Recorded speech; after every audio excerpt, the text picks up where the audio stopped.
Hello students, welcome to my YouTube channel NRJ commerce classes. Students, ये मेरी 5th video है जिसमें हम डिस्कस करेंगे बिजनेस स्टडीज़ क्लास 12 के लिए टॉपिक कैरेक्टरिस्टिक्स ऑफ मैनेजमेंट और ऑब्जेक्टिव ऑफ मैनेजमेंट की कुछ केस स्टडीज़। स्टूडेंट देखिए, BST का पेपर सॉल्व करने के लिए आपको 90% देखेंगे आप पेपर में कि केस स्टडी ही आती है, डायरेक्टली थ्योरिकल क्वेश्चन नहीं पूछे जाते हैं। ठीक है, अगर आपको केस स्टडी सॉल्व करना नहीं आता है तो मान चलिए आपके लिए प्रॉब्लम हो जाएगी। ठीक है, तो इस वीडियो में आपको सॉल्व करना सिखाऊंगा केस स्टडी कि केस स्टडी कैसे सॉल्व करते हैं, कैसे उसका आंसर देते हैं, कैसे केस स्टडी को समझते हैं। ठीक है, तो फिलहाल जिसने भी मेरी इसके पहले की वीडियो नहीं देखी, खास तौर पर कैरेक्टरिस्टिक्स ऑफ मैनेजमेंट और ऑब्जेक्टिव ऑफ मैनेजमेंट की, तो आप जाके देख लीजिए। तो बहुत ही ये वीडियो आपके लिए वैल्यूएबल होगी, क्योंकि अगर उसमें आप रिवाइज कर लेंगे तो इस वीडियो में आपको समझ में बहुत अच्छे से आएगा। ठीक है, फिलहाल चलिए स्टार्ट करते हैं case study characteristics of management और ऑब्जेक्टिव ऑफ मैनेजमेंट।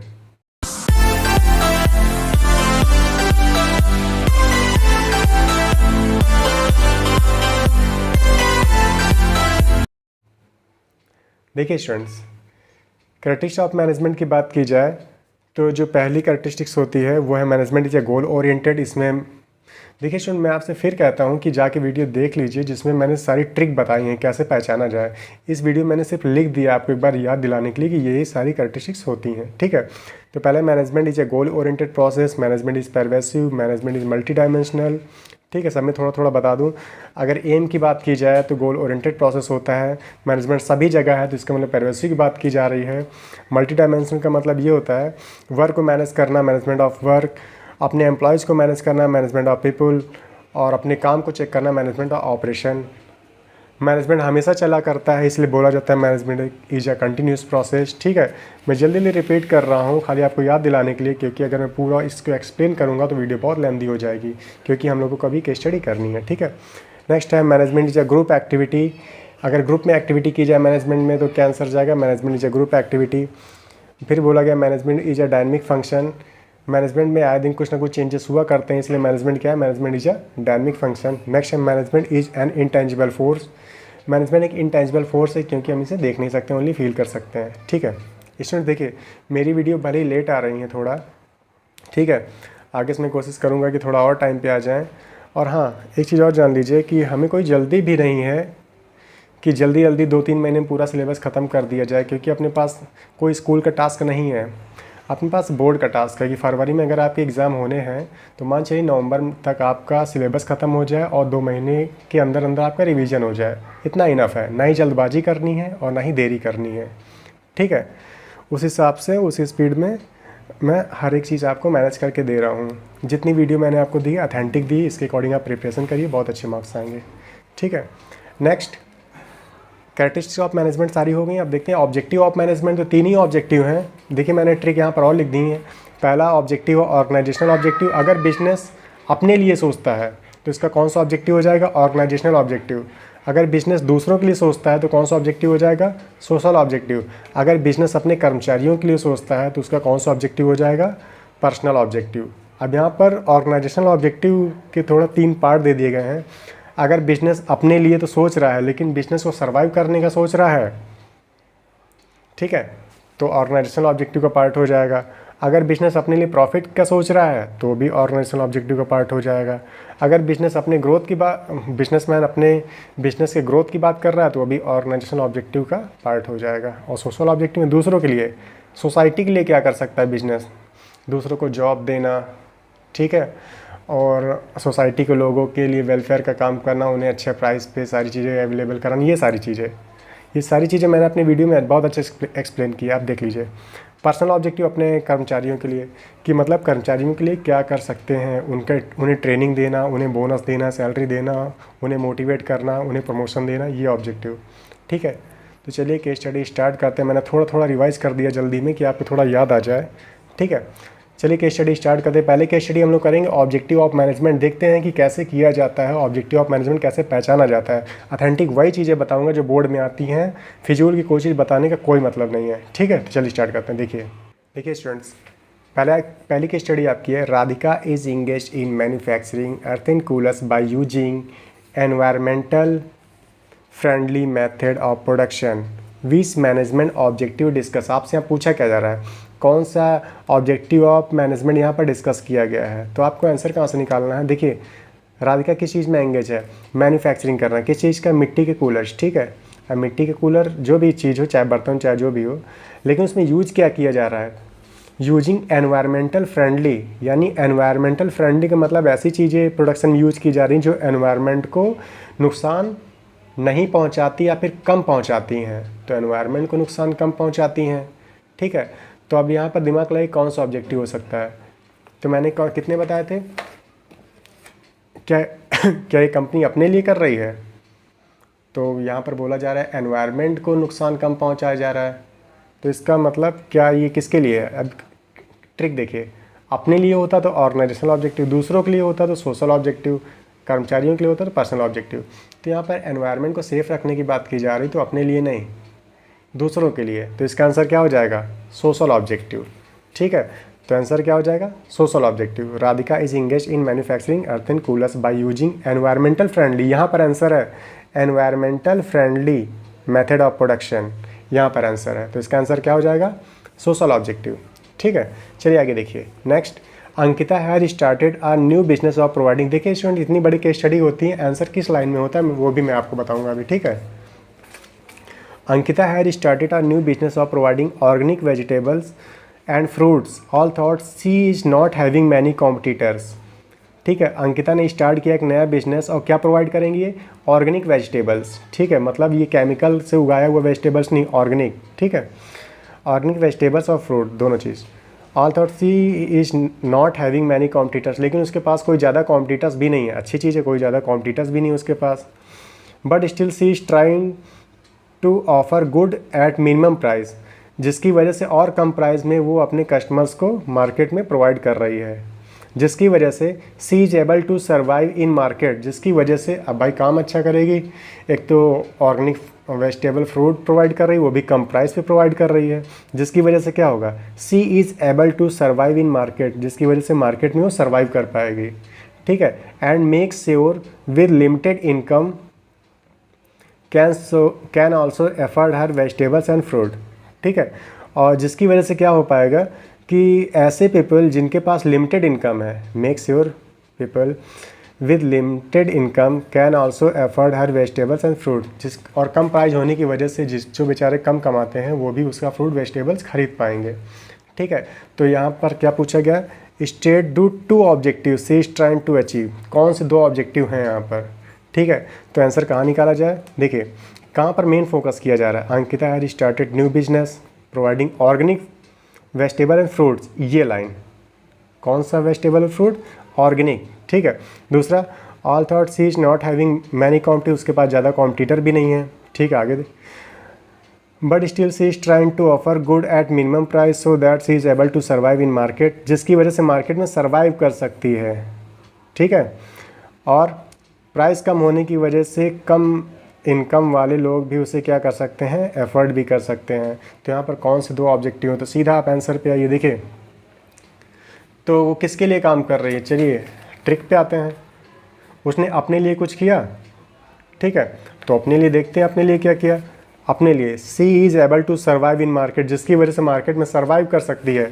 और सर्वाइव किसका पार्ट है, सर्वाइवल किसका पार्ट है, ऑर्गेनाइजेशनल ऑब्जेक्टिव का।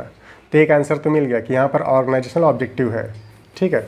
और दूसरा देखिए कि एक तो ऑर्गेनिक फूड प्रोवाइड करना, और दूसरा कि सस्ता होने की वजह से, मिनिमम प्राइस होने की वजह से लिमिटेड इनकम वाले लोग भी उसे खरीद सकते हैं। तो ये किसके लिए हो गया, ये हो गया दूसरों के लिए। तो इसका मतलब सोशल ऑब्जेक्टिव भी है। तो इसका आंसर क्या हो जाएगा, ऑर्गेनाइजेशनल एंड सोशल ऑब्जेक्टिव। कहाँ गया इसका आंसर, ये ऑर्गेनाइजेशनल एंड सोशल ऑब्जेक्टिव, ठीक है। अब आगे देखिए नेक्स्ट केस स्टडी, इतनी ऐसी केस स्टडी बोर्ड में आती है, ठीक है। ऐसी आपको सॉल्व करना पड़ेगा समझ के साथ। फर्स्ट टाइम अगर आप कर रहे हैं तो थोड़ा आप ध्यान से समझिए, धीरे धीरे आप कर ले जाएंगे, ठीक है। देखिए लेकिन कॉन्सेप्ट क्लियर होंगे तभी कर पाएंगे, ठीक। नेक्स्ट है XYZ power limited setup a factory of manufacturing solar lanterns, ठीक है। मतलब यहाँ पर XYZ पावर लिमिटेड है, उसने मैन्युफैक्चरिंग फैक्ट्री उसकी है, ठीक, सॉरी XYZ पावर लिमिटेड, थोड़ा जल्दबाजी में जो वीडियो ज़्यादा लेंदी ना होने पाए क्योंकि केस स्टडी और भी करनी है, तो थोड़ा मिस्टेक हो रही है, ठीक है, ध्यान दीजिए। XYZ power limited setup a factory for manufacturing solar lanterns in a remote village.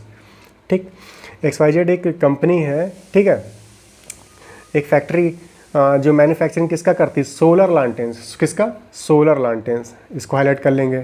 ठीक, इन अ रिमोट विलेज। अब रिमोट का मतलब नहीं पता है तो कोई बात नहीं, ऐसा नहीं कि इसके पीछे कोई PhD करनी है, नहीं पता तो आगे सेंटेंस जोड़ के इसका मतलब निकाल लेंगे। Remote village as there was no reliable supply of electricity in rural areas, मतलब ऐसे गांव जहां पर कोई इलेक्ट्रिसिटी की सप्लाई नहीं और रूरल एरियाज़ में है, तो इसका मतलब रिमोट विलेज का मतलब क्या हो जाएगा। अब आप इसका अगर हिंदी मतलब नहीं समझ पा रहे हैं तो एक मतलब अंदाज़ा लगा लीजिए, कोई ऐसे गाँव जहाँ पर ना तो सप्लाई है लाइट की और गांव एरिया में है। अब रिमोट का मतलब निकालने की ज़रूरत भी नहीं पड़ रही है, फिर भी आपको मतलब बता दूं, इसका मतलब होता है दूर, दूर गांव, ठीक है। The revenue earn by the company was sufficient day by day, और कंपनी का रेवेन्यू दिन ब दिन सफिशिएंट भी था। So the company decided to increase production to generate higher sale. अब कंपनी ने क्या डिसाइड किया कि वो ज़्यादा से ज़्यादा प्रोडक्शन करे, ठीक है, ज़्यादा से ज़्यादा प्रोडक्शन करे। और क्या डिसाइड किया, for this they decided to employ people from nearby village, ज़्यादा से ज़्यादा प्रोडक्शन भी करे, ठीक है, और उसी गांव के लोगों को जॉब भी दे दे, उसी गांव के लोगों को जॉब भी दे दे। और आगे, were available in that area. The company also decided, एक चीज़ और डिसाइड की, the company also decide to provide training to their employees, ठीक है, यानी जिन लोगों को जॉब दिया है उनको ट्रेनिंग भी देनी है, ठीक, फॉर अपडेटिंग दियर नॉलेज। अब यहाँ पर आपको ये बताना है कि कैसे कौन कौन से ऑब्जेक्टिव हैं। तो स्टूडेंट देखिए, आंसर कहाँ से निकालना है। आंसर निकालने बड़ा मतलब ये है कि जहाँ पर अगर आपको ये नज़र आए कि कहाँ से स्टोरी बताई जा रही है और कहाँ पर कुछ नया करने की कोशिश की जा रही है। जैसे XYZ लिमिटेड कंपनी जो है वो मैन्युफैक्चरिंग करती है सोलर लैंटर्न्स का, ठीक है, कहाँ पर करती, जो गांव दूर हैं। अभी तो कहानी हो गई, कुछ नया तो हुआ नहीं। The revenue earned bye the company was sufficient day by day, ये भी एक कहानी हो गई, कुछ नया तो हुआ नहीं। सो द कंपनी डिसाइडेड, अब डिसाइडेड वर्ड आ गया ना, इसका मतलब अब कुछ नया है, अब कुछ नया होने जा रहा है। देखिए इस इन्हीं लाइनों से आंसर निकाले जाते हैं। So the company decided to increase production to generate higher sale, ठीक, जिसकी वजह से क्या हो गया, हायर सेल होनी चाहिए, उसके लिए ज़्यादा प्रोडक्शन इंक्रीज करना है। अब ये लाइन, इससे आंसर निकालना है। तो हायर सेल के लिए क्या आंसर होना चाहिए। अब हायर सेल किसके लिए कंपनी करती है, अपने लिए करती, दूसरों के लिए करती, कर्मचारियों के लिए करती है। हायर सेल अपने लिए करती है, तो एक कौन सा ऑब्जेक्टिव मिल गया, ऑर्गेनाइजेशनल ऑब्जेक्टिव। लेकिन आगे भी हैं, decide to employ people from nearby village as very few job opportunity, ठीक है, मतलब वहाँ के लोगों को जॉब भी देना चाहती है, ये भी नई चीज़ मिल गई, ठीक। तो दूसरों के लिए काम किया जा रहा है, अब दूसरों के लिए काम किया जाए, कौन सा ऑब्जेक्टिव हो जाएगा, सोशल ऑब्जेक्टिव, ठीक। अच्छा एक चीज़ और है, जिसको जॉब दे दी है ना उन्हीं लोगों को, the company also decided to provide training to their employees, उन्हीं लोगों को क्या करेगी, अब ट्रेनिंग भी देगी। तो भाई ये कौन सा ऑब्जेक्टिव है, कर्मचारियों के लिए अगर कोई काम किया जाए तो पर्सनल ऑब्जेक्टिव। स्टूडेंट देखिए इसी तरह केस स्टडी पढ़ी जाती है, कॉन्सेप्ट क्लियर रहते हैं और किस लाइन में आंसर है।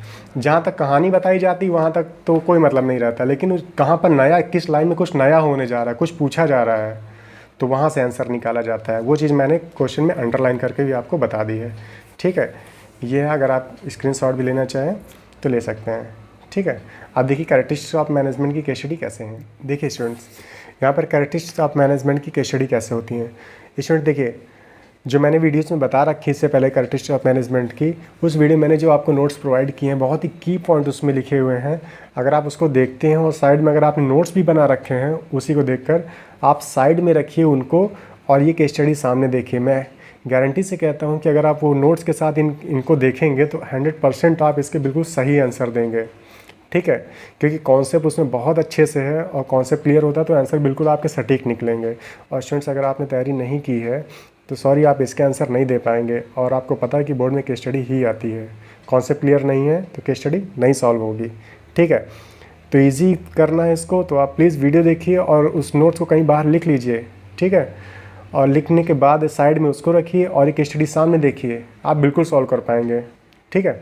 देखिए जैसे केस स्टडी में क्या पूछा है, management always works by keeping an end result और aim of organisation, all activities of managers are directing toward the end result, it is related to which feature of management. अब feature of management, feature, characteristics और nature of management तीनों एक ही चीज़ हैं, ठीक है। चाहे feature बोलो, चाहे कैरेक्टरिस्टिक्स बोलो, चाहे नेचर बोलो, ठीक है, वही चीज़ है। तो इसका आंसर क्या होगा? अब इसका आंसर जिसका कॉन्सेप्ट क्लियर होगा बता पाएगा, मैंने वीडियो में बहुत अच्छे से बताया है।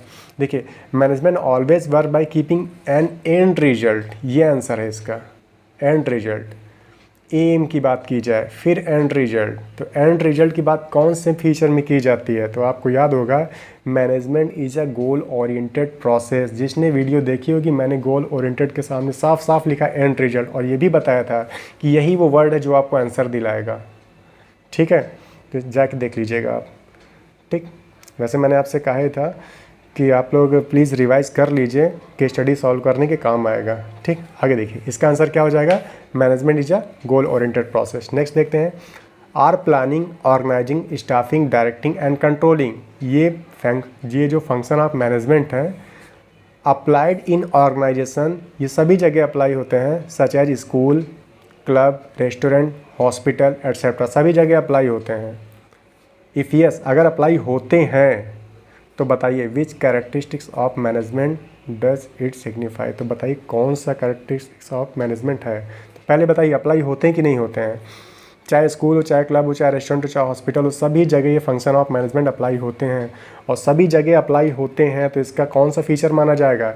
Management is pervasive.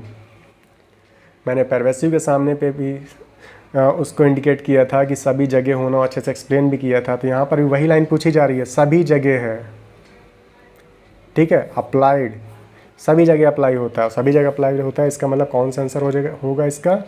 कौन सा फीचर है? मैनेजमेंट इज ऑल परवेसिव, यानी सभी जगह होता है, ठीक है। नेक्स्ट देखते हैं, the task of management is to make people work toward achieving the organizational goal by making their strength effective and their weakness irrelevant, ठीक। यानी यहाँ वर्कर्स की बात की जा रही है, यानी पीपल कौन? सोसाइटी के नहीं, एम्प्लॉयज़ की बात की जा रही है। और एम्प्लॉयज़ की बात की जाती है और एम्प्लॉयज़ की स्ट्रेंथ की बात की जा रही है कि उनका स्ट्रेंथ बढ़ाना है, ठीक है, वीकनेस दूर करनी है, मोटिवेट करना है, कुछ ऐसा पूछा जाए। और आपसे फीचर पूछा जा रहा है, कौन सा फीचर है? तो इसका आंसर क्या जाएगा? Management is multi dimensional. और मल्टी डायमेंशनल के 3 पॉइंट्स होते हैं। देखिए, मल्टी डायमेंशनल में कौन कौन से हैं? वर्क को मैनेज करना, लोगों को मैनेज करना और काम को मैनेज करना। तो यहाँ किसको मैनेज किया जा रहा है? लोगों को। तो आंसर क्या जाएगा? मल्टी डायमेंशनल का मैनेजमेंट ऑफ पीपल, ठीक है। और इससे पहले वाले का आंसर क्या था? Management of pervasive. इससे पहले वाले का आंसर क्या था? Management is goal oriented process, ठीक है। क्वेश्चन का स्क्रीनशॉट भी आप लोग ले लीजिएगा, ठीक है। Next, Domino's pizza keep introducing new variety of pizza in its menu. Domino's pizza अपने मेनू में न्यू वैरायटी का पिज्ज़ा इंट्रोड्यूस कर रहा है। Which characteristics of management is highlighted in this, ठीक है। आपसे पूछा जा रहा है कि कौन सा फीचर ऑफ मैनेजमेंट या कैरेक्टरिस्टिक्स ऑफ मैनेजमेंट यहाँ पर है। तो देखिए, फिर से आपसे कह रहा हूँ कि जो मैंने पढ़ाया आप उसको प्लीज़ देखिए, बहुत हेल्प करेगा, आपकी सारी केस स्टडी सॉल्व होंगी, ठीक है। डोमिनोज पिज्ज़ा यहाँ पर न्यू वैरायटी का पिज्ज़ा लॉन्च कर, न्यू की बात की जा रही है, introducing new variety of pizza in it's menu. और जहाँ पर न्यू की बात की जाती है तो कौन सा फीचर आता है? मैंने आपको पढ़ाया था, अगर याद हो, management is dynamic function. Dynamic का मतलब क्या होता है? न्यू। जहाँ पर कुछ नया चेंज आते रहे, मैनेजमेंट कुछ नया चेंज होता रहे, तो कौन सा फीचर हो जाता है? डायनेमिक हो जाता है, ठीक है स्टूडेंट्स। देखिए स्टूडेंट्स, सिर्फ वीडियो देखने से ही काम नहीं चलेगा, और मैं कोशिश करता हूँ वीडियो में शॉर्ट से शॉर्ट तरीके से आपको की पॉइंट प्रोवाइड करूँ, और जिसके ज़रिए आप केस स्टडी सॉल्व कर लो। वरना आप बुक की लेंथ नाप लो, 1 इंच से ज़्यादा है, ठीक है। इतनी मोटी बुक पढ़ना हो तो रामायण जैसी पढ़ लो, कोई फ़र्क नहीं पड़ता, ठीक है। लेकिन हाँ, अगर ढंग से पढ़ना है तो बस जितने शॉर्ट वीडियो हैं, जितने 15 मिनट, 20 मिनट, 10 मिनट, इसी तरह मेरे वीडियो में बस खाली आप इनको देखते रहो, ढंग से देख लो, आपको समझ में आ जाएगा। अगर आप इतना भी नहीं कर रहे हैं तो फिर मान चलिए कि इतनी मोटी बुक पढ़ने का क्या फ़ायदा। कोई पीएचडी तो करनी नहीं है आपको बीएसटी में, ठीक है। 2% जो भी अगर उनको करनी हो तो भाई उनके लिए नहीं बोल सकता, आप पढ़िए। मेरी तो बस कोशिश रहती है कि जितने शॉर्ट में आपको प्रोवाइड किया जाए आप उसको पढ़िए और समझिए, क्योंकि इतना करके ही आप 90+ मार्क्स गेन कर सकते हैं, ठीक है। स्टूडेंट इसी तरह आप लोग वीडियो देखते रहिए, सपोर्ट करते रहिए। नेक्स्ट वीडियो आपके लिए जल्दी लाऊंगा, वो भी केस स्टडी की रहेगी, ठीक है। तो मिलते हैं नेक्स्ट वीडियो में। So thanks for watching.